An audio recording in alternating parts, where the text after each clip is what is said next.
so burdened with sin and distress.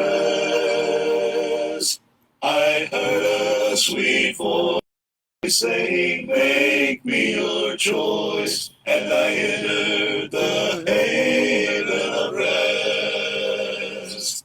I've anchored my soul in the haven of rest. I'll sail the wide seas no more. The tempest may sweep o'er the wild stormy deep. In Jesus I'm safe evermore. I yielded myself to his tender embrace, and faith taking hold of the word. My fetters fell off and I anchored my soul. The haven of rest is my Lord. I've anchored my soul in the haven of rest. I'll sail the wide seas no more. The tempest may sweep o'er the wild stormy deep. In Jesus I'm safe evermore. The song of my soul since the Lord made me whole has been the old story so blessed, of Jesus who'll save whosoever will have a home in the haven of rest. I've anchored my soul in the haven of rest. I'll sail the wide seas no more. The tempest may sweep o'er the wild stormy deep. In Jesus I'm safe evermore. How precious the thought that we all may recline, like John the beloved and blessed, on Jesus' strong arm where no tempest can harm, secure in the haven of rest. I've anchored my soul in the haven of rest. I'll sail the wide seas no more. The tempest may sweep o'er the wild stormy deep. In Jesus I'm safe evermore.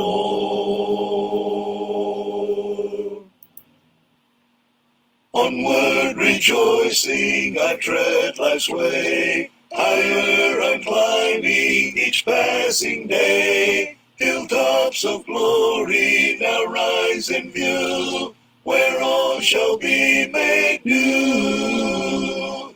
Hilltops of glory I now can see. Oh brother, won't you come go with me? Safe on the mountain I soon shall stand, hilltops of glory land. Way down in Egypt mid burning sand, Moses has started for Canaan's land. Never turn backward, always ascend, onto the journey's end. Hilltops of glory I now can see. Oh brother, won't you come go with me? Safe on the mountain I soon shall stand, hilltops of glory land. Footsteps of Jesus before us lead. We tread life's journey, his warnings heed. Evil allurements cannot prevail. I'm on the upward trail. Hilltops of glory I now can see. Oh brother, won't you come go with me? Safe on the mountain I soon shall stand, hilltops of glory land. I thinking today of the beautiful land I shall reach when the sun goeth down. When through wonderful grace by my Savior I stand, will there be any stars in my crown? Will there be any stars in my crown? When at evening the sun goeth down. When I wake with the blessed in the mansions of rest, will there be any stars in my crown? In the strength of the Lord let me labor and pray, let me watch as a winner of souls, that bright stars may be mine in the glorious day, when His praise like the sea billow rolls. Will there be any stars in my crown, when at evening the sun goeth down? When I wake with the blessed in the mansions of rest, will there be any stars in my crown? Oh, what joy it will be when His face I behold, living gems at His feet to lay down. It will sweeten my bliss in the city of gold, should there be any stars in my crown. Will there be any stars in my crown, when at evening the sun goeth down? When I wake with the blessed in the mansions of rest, will there be any stars in my crown?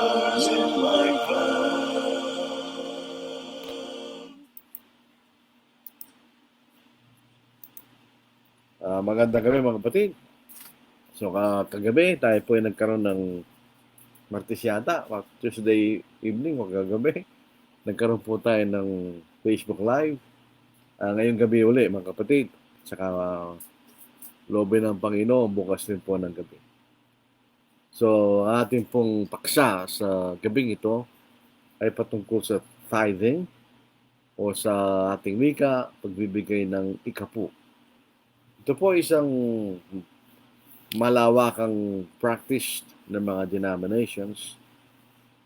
Meron silang sobre, nakalagay yung pangalan mo, tapos tithes, kanya.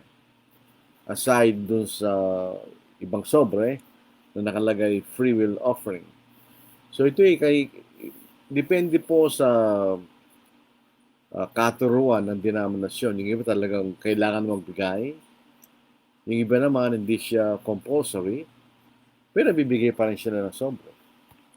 So, ang ating pong pag-aaralan, kung ito po ay itinuturo na kailangan gawin ng mga Kristiyano sa panahon natin ngayon. Kaya maliwanag po na may dalawang major dispensations sa Biblia, yung Old Testament at saka yung New Testament. Yung Old Testament nahati sa panahon ng mga magulang o patriarchal at saka Mosaical, yung panahon ng bansang Israel. At yung ikatlo, tuling panahonan ay ang Christian dispensation. So hindi natin pinag-uusapan yung Old Testament. Ang pinag-uusapan natin kung ang mga Kristiyano ay kinakailangang magbigay ng ikapu. Ang akin pong kailangang ibigyan ng emphasis if they should give tithes. Kung kailangan silang magbigay na ikapu sa lahat na kailang tinatangkilik. Yung po ating gustong bigyan ng pansin sa gabing ito. So, tithing.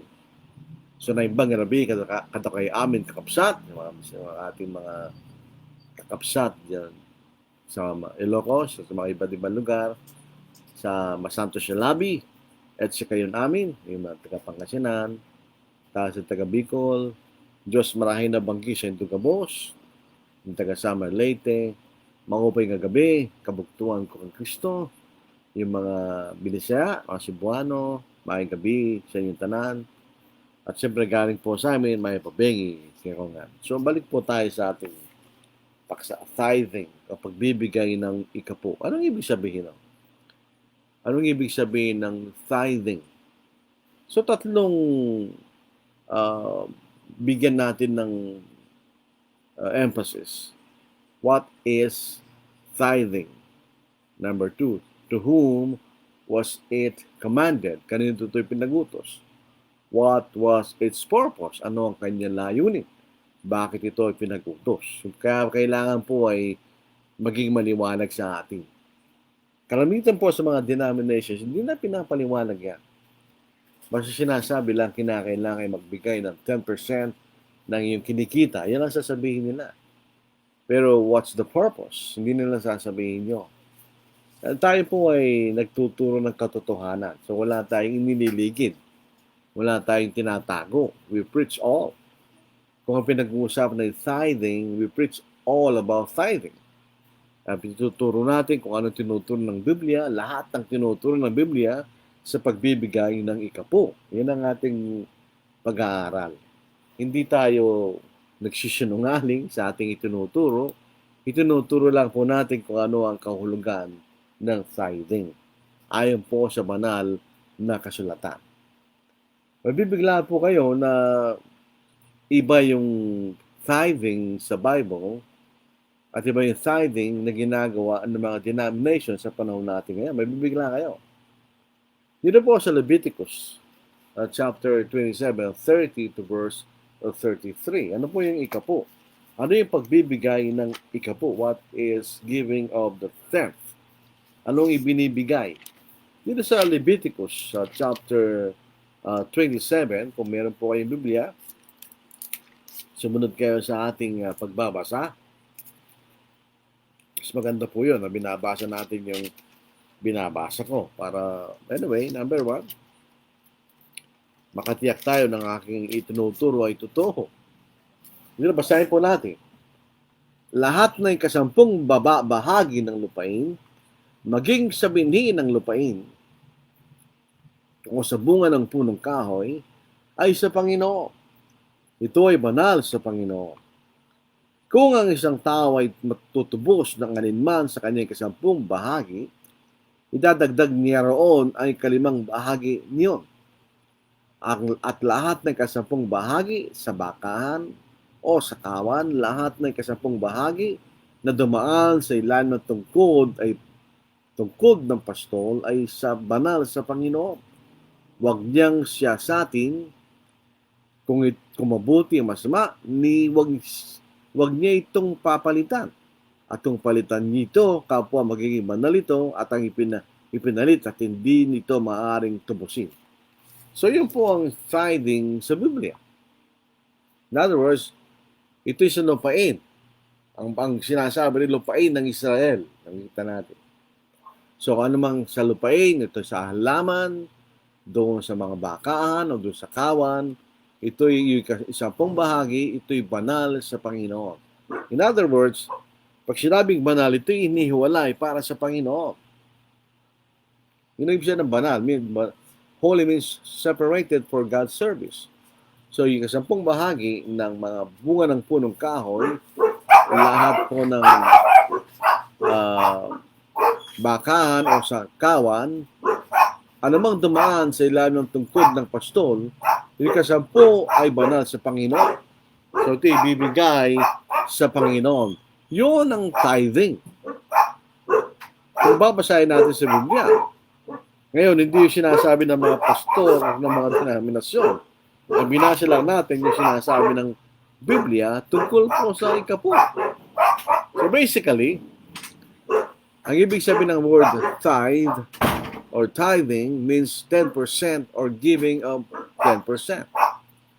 Pag sa Biblia pinag-uusapan, the Bible defines tithing as giving 10% of the seed of the land or fruit of the tree or of the herd or flock.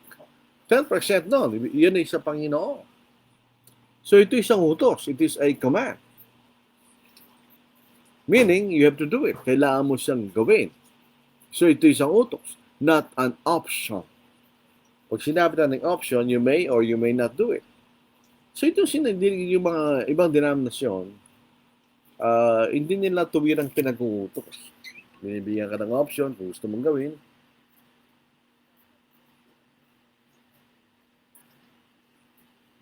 Kung ayaw mong gawin. Pero sa Biblia, kailangan mong gawin. It is a command. Ito is isang utos.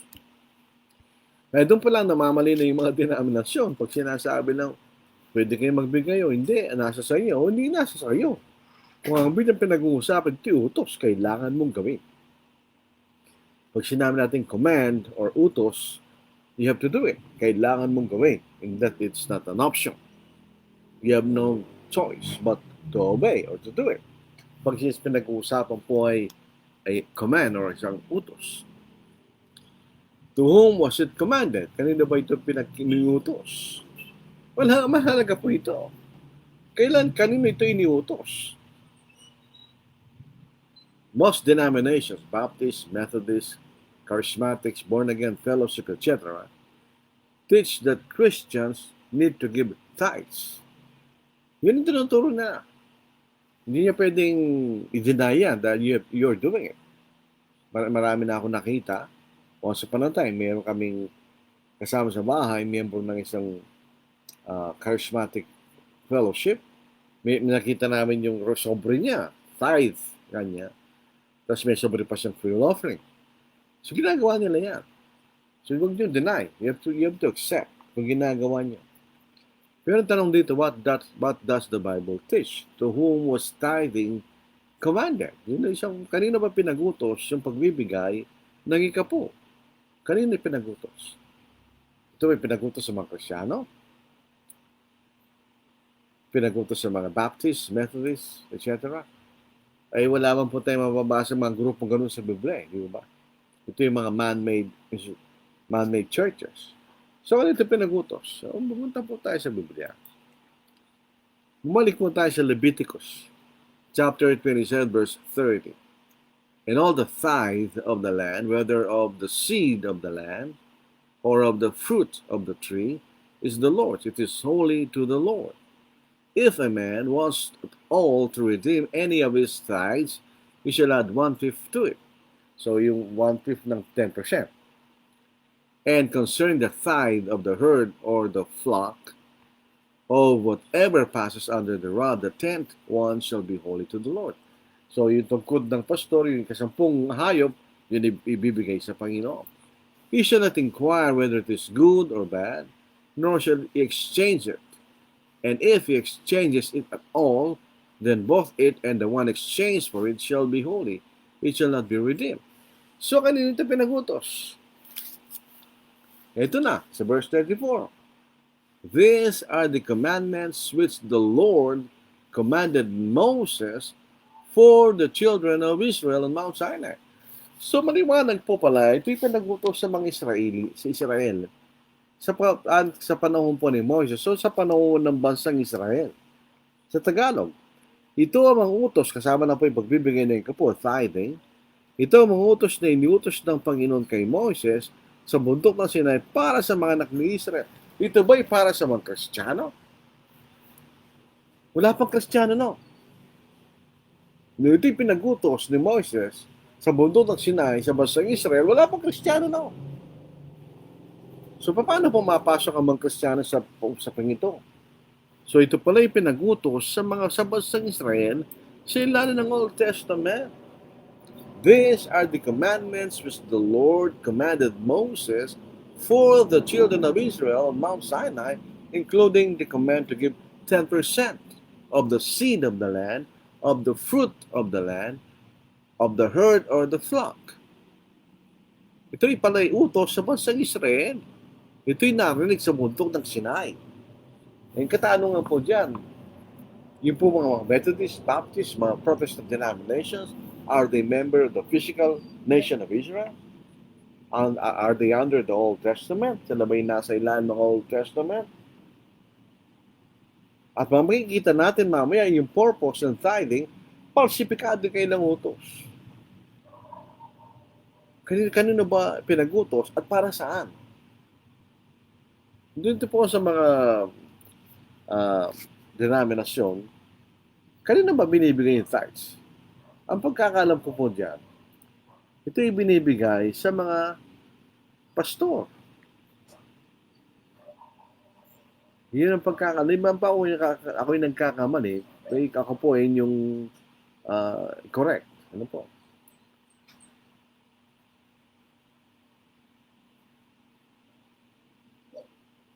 Ito po ang sinasabi sa AI. Tithing is traditionally understood as giving 10% of your income or produced to support religious and charitable causes. Historically and across many modern faiths, this is given to your local place of worship to fund operations, clergy support, and community outreach. Sabi rito. So, yun ang sabi ng AI. Pero, dun sa mga denominations, ito po ay binibigay sa Diyos at sa mga pastor. Ito ay binibigay sa mga pastor. Ano po? O doon sa denominasyon. Yun ay binibigay yan. Pero ito po ay maliwanag. Ito ay pinagutos ng Diyos kay Moises sa bansang Israel. So, ang Diyos ay pinagutos niya yung tithing sa pamagitan ni Moises na ibinigay sa bundok ng Sinai para sa mga anak ni Israel. So, yun po ay maliwanag. Maliwanag po na makikita natin yun. Ito ay para sa bansang Israel under the Old Covenant, under the Mosaical dispensation.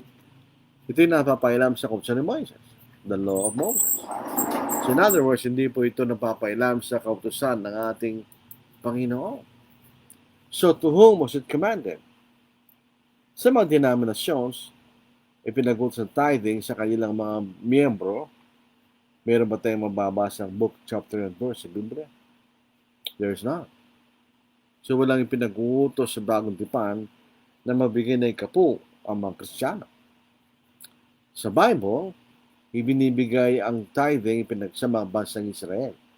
Meron ba tayong book, chapter, and verse? Leviticus chapter 27, verses 30 to verse 34. So yung modern practice ng pagbibigay na ikapo ng mga tinatawag Christian denominations, ito'y wala sa Biblia. Hindi ito utos ng Panginoon. So natin mababasa sa Biblia na ipinag-utos ng ating Panginoon sa mga Kristiyano at bigay ng ikapo.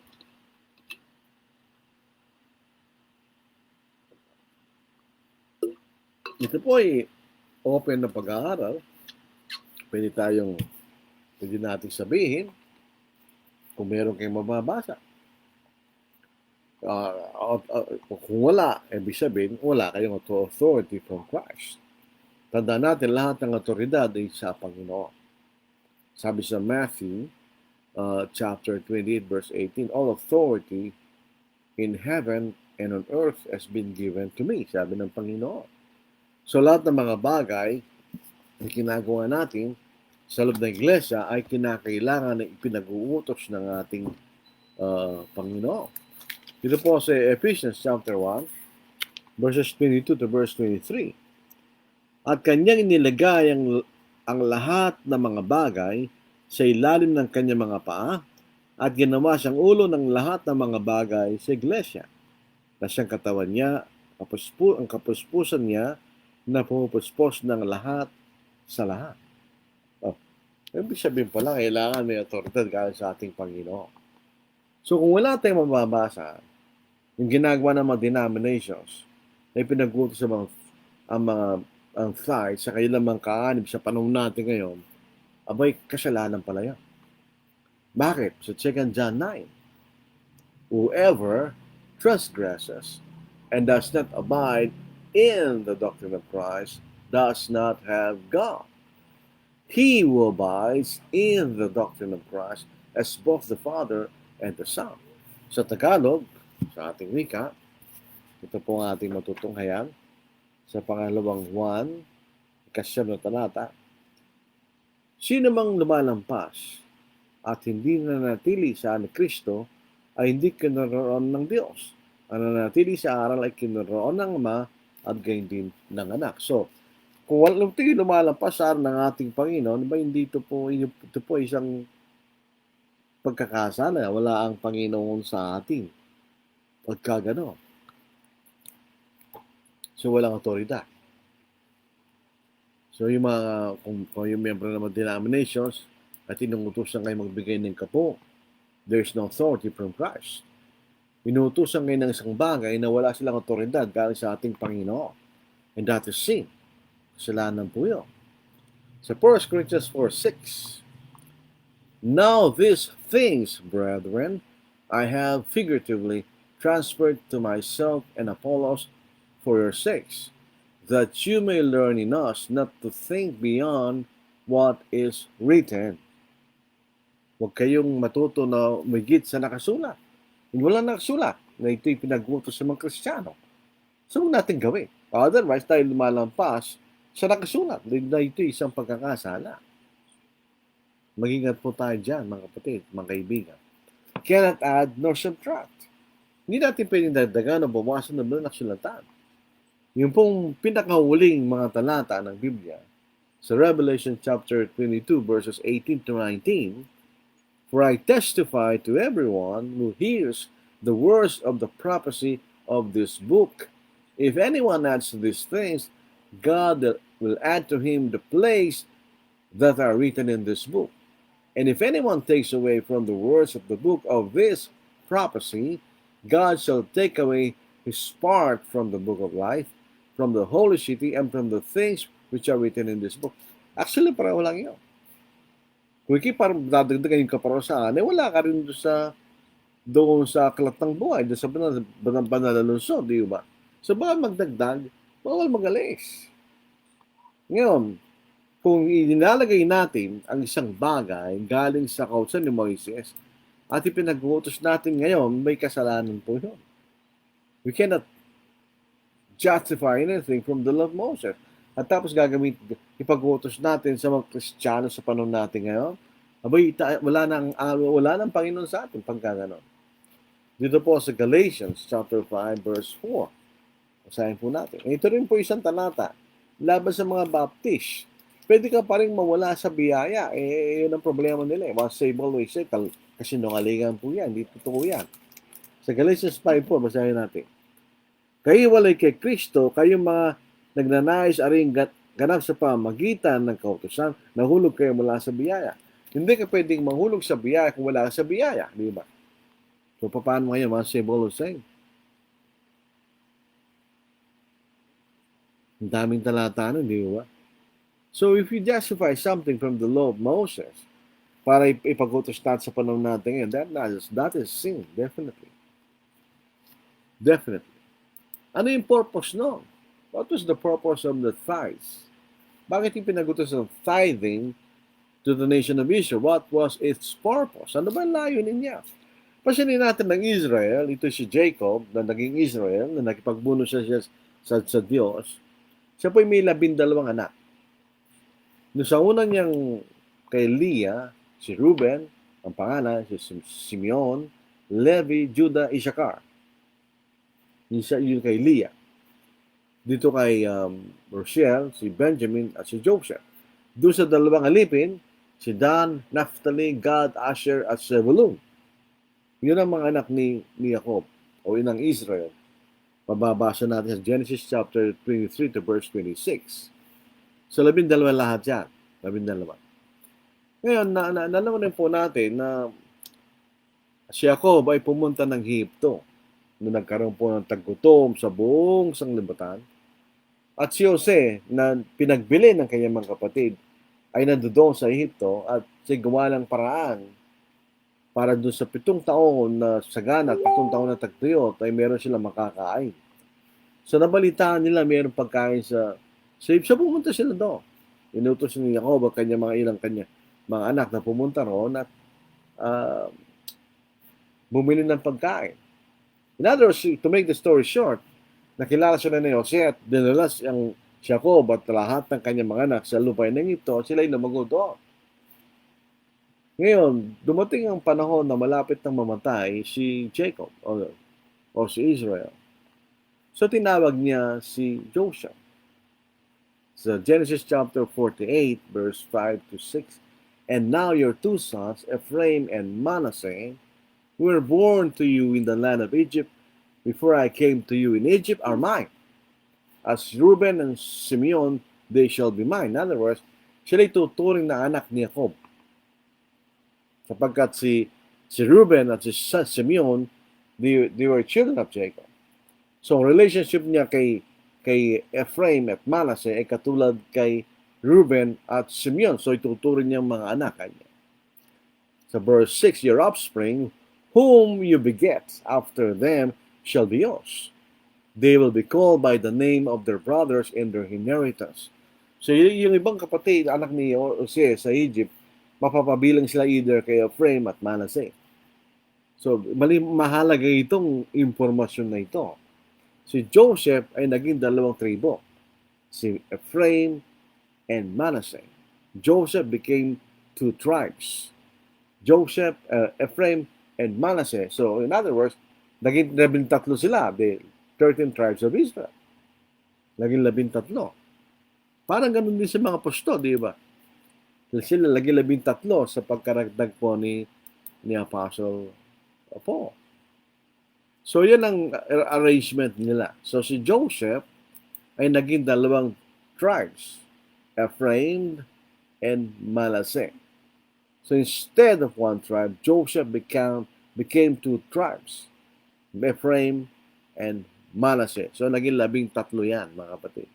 Naging 13 ang kay anak ni Jacob. No, ano yung purpose ng tithing? When Joshua led the Israelites, the land was divided among the tribes. So, ang lupain po ay pinaghati sa bilang ng mga tribo o mga anak ni Jacob.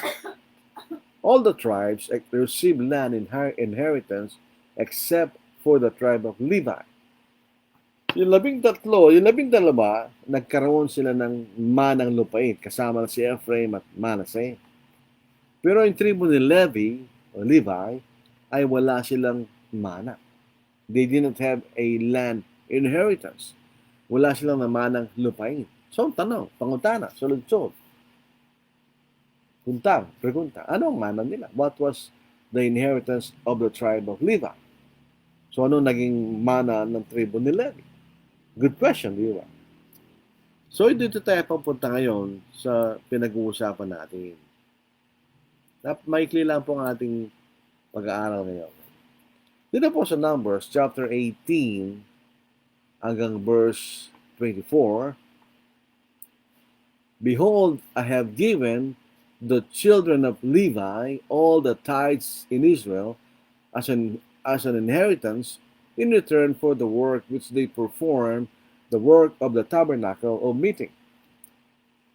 Hereafter, the children of Israel shall not come near the tabernacle of meeting, lest they bear sin and die. But the Levites shall perform the work of the tabernacle of meeting, and they shall bear their iniquity. It shall be a statute forever throughout your generation, that among the children of Israel they shall have no inheritance. Wala silang manang lupain. For the tithes of the children of Israel, which they offer up as a heave offering to the Lord, I have given to the Levites as an inheritance. Therefore I have said to them, among the children of Israel, they shall have no inheritance. So in other words, dito makikita natin, dahil ang trabaho po ng mga Levites ay doon sa tabernacle of meeting, later on naging temple sa Jerusalem, doon sila doon ang trabaho nila. Meron yung mga Levites, yung mga anak ni Aaron, sila yung naging priest. At yung ibang lahi ni Levi na hindi anak ni Aaron, yung naging mga Levites. Sila yung katulong ng mga pare o sacerdote doon sa trabaho nila, doon sa tabernacle of meeting. So wala silang land inheritance. Ang kailang inheritance ay yung tithes of Israel. So dito natin makikita bakit merong ipinagutos na tithing sa Israel. Ito ibinigay sa lahi ni Levi para sa kailang gawain sa tabernakulo ng kapisanan. Siya kailan nandun sila, malapit sila doon. So hindi nila kailangan isang lupain. So malapit sila, nandun lang sila. Malapit sa tabernacle of meeting, later on the temple sa Jerusalem, dahil ang trabaho nila. So hindi sila nagkaroon ng manang lupain. Instead, in lieu of a land inheritance, Their inheritance was all the tithes of Israel. Lahat ng kapo na binibigay ng Israel, binibigay sa lahi ni Levi. So, nung una, ito'y tabernakulo ng kapisyan. Ito'y tolda. It's a tent. So, doon ang kailang trabaho. So, the tithe of Israel was given to the tribe of Levi as their inheritance for the service in the tabernacle of meeting. Dahil sa kailang trabaho sa tabernakulo ng kapisanan. Yun ang dahilan. So, babalik tayo sa panahon natin ngayon. Ano yung ginagawa ng mga denominations is not commanded in the scripture at all. Invento nila yun. So, in other words, there's no tithing or giving of tithes in the New Testament. Wala. Kaya, kung meron po kayo, bakit din niyo bigyan nga? Ito po isang open study. Ito isang public ang setting, so you can give your book, chapter, and verse kung meron kayo mapapakita na ipinag-uutos na bibigyan na ikapo sa mga Kristiyano. Now, having said that, maaaring tanong natin, pwede ba magbigay ng 10% ang isang Kristiyano? Yes. Kung yan ang decision mo. Kung ang decision mo sa buhay mo, ay magbibigay ka ng 10% ng iyong kinikita sa Panginoon, well and good. Diba? Decision mo yun. Pero hindi pwedeng ipag-utos that you should give 10%. In fact, kung tutuusin, you have to give more than 10%. Tandaan po natin, the New Testament covenant is a better covenant than the Old Covenant. There's better promises. In other words, it is a better covenant. Kung nakapagbigay ng gano'n ang bansang Israel, meron pa silang ibang binibigay. Bakit ang mga Kristiyano ngayon magtitipid sila sa pagbibigay sa Panginoon? Ang ating pagbibigay na ayon sa ating biyaya.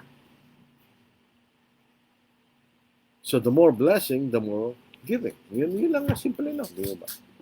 So kung sa Malakay, sinasabi ng Panginoon na pinagnanakawan ninyo ako kanya.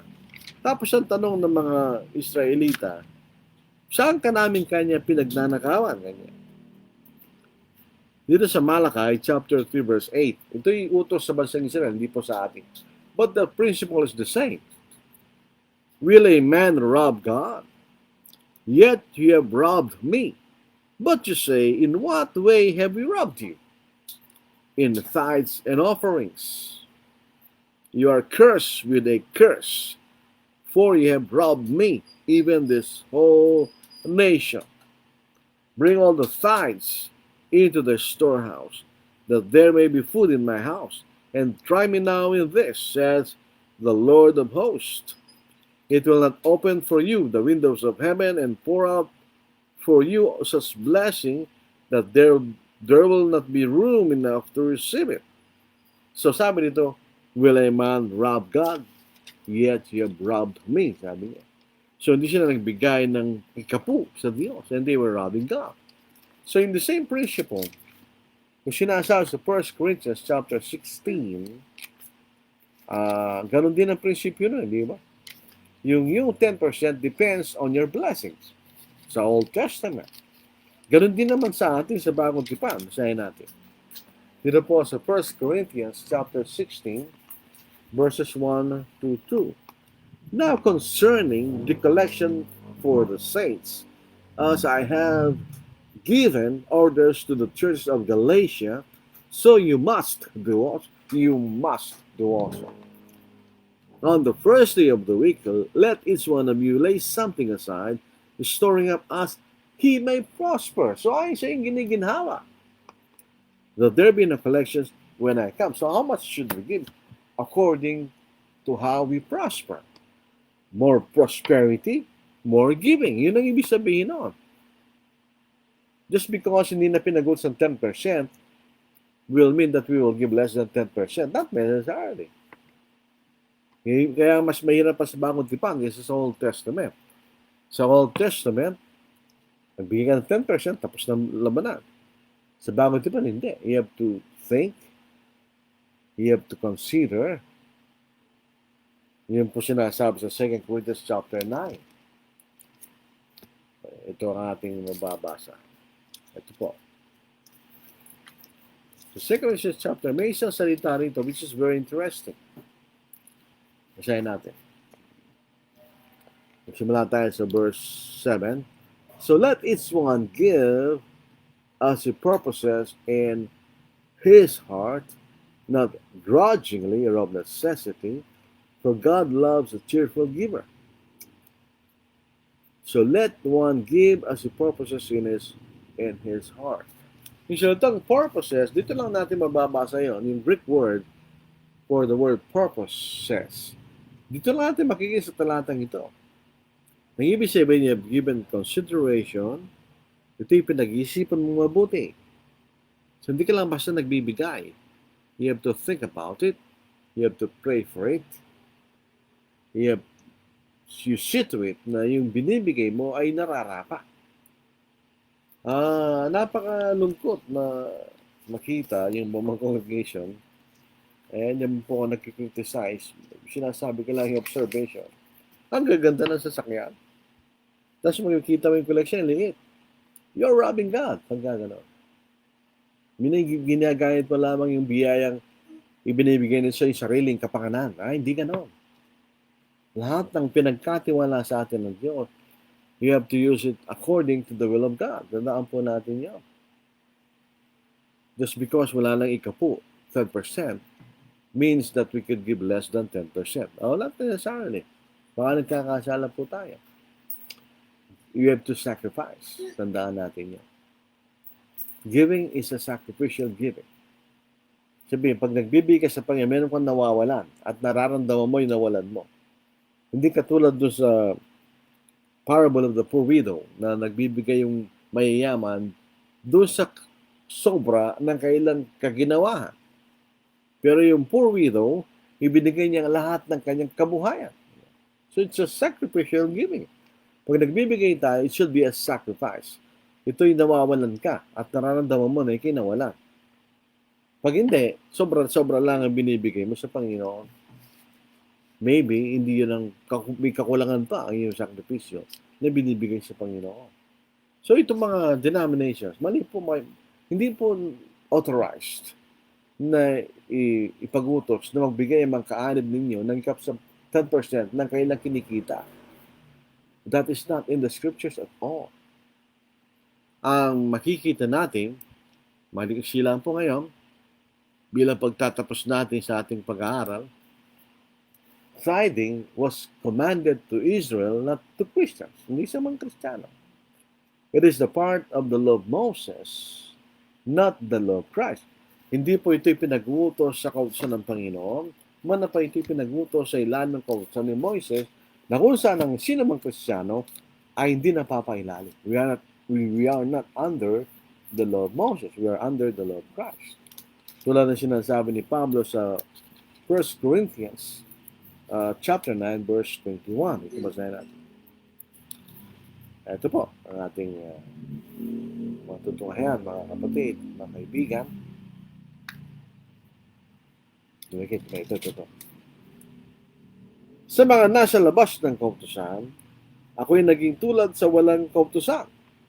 Bagamat, hindi ako malaya mula sa kautusan sa Diyos, kundi nasa ilalim ng kautusan ng Kristo, upang may kahit ko mga nasa labas ng kautusan. So, si Pablo, isang Kristiyano tulad natin. Hindi siya napapailan sa kautusan ni Moises, kundi sa kautusan ni Kristo. Walang isinasabi ang kautusan ni Kristo sa pagbibigay ng 10%. Sabi ko nga, you should give more than 10% kung tutuusin. It was the inheritance of the tribe of Levi for their work in the tabernacle of meeting. Dahil sila yung sila po yung nag-aahin para sa bayan.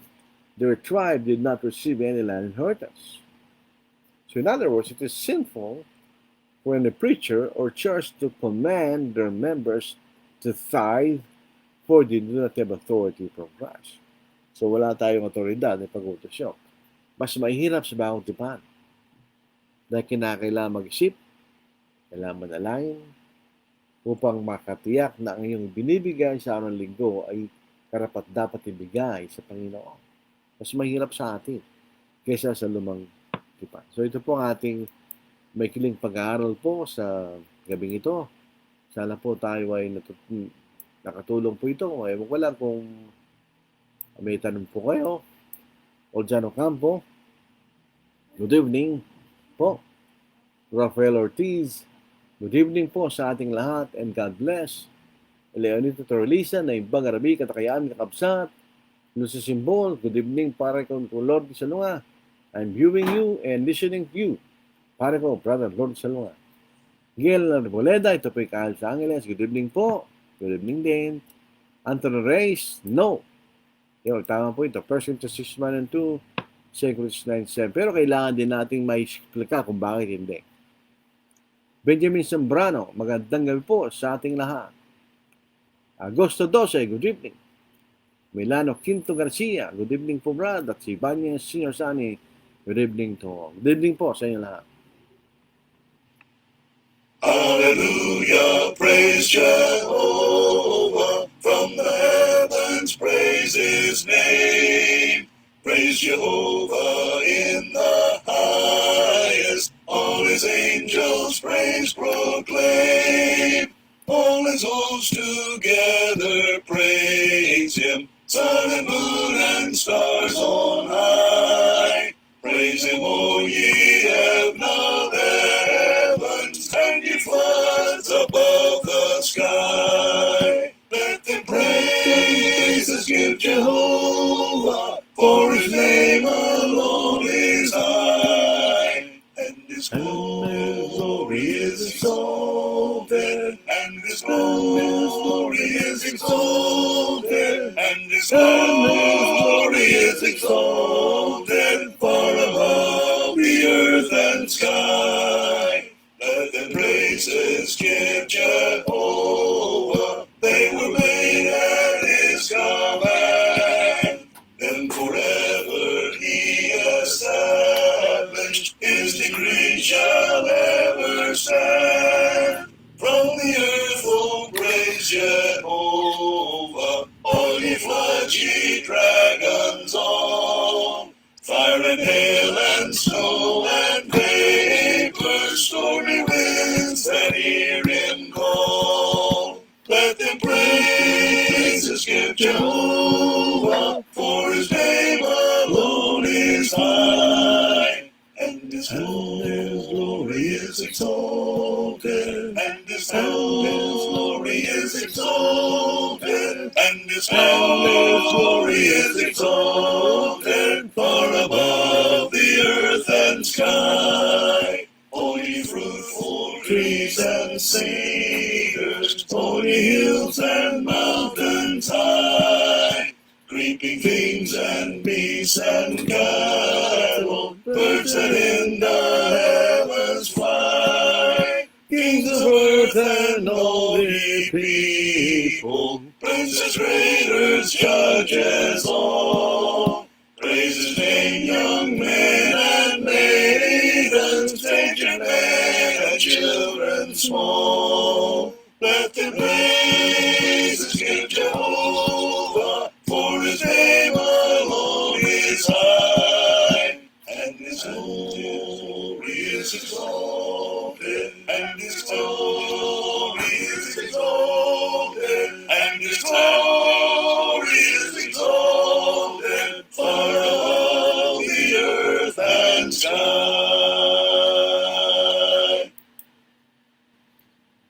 Meron pong dagdag na ano po. Melanie Quinto Garcia, Brad, thank you po ulit. Christian Canlas Dalusong, thank you Jesus. Thank you Jesus. Have a blessed evening, brethren.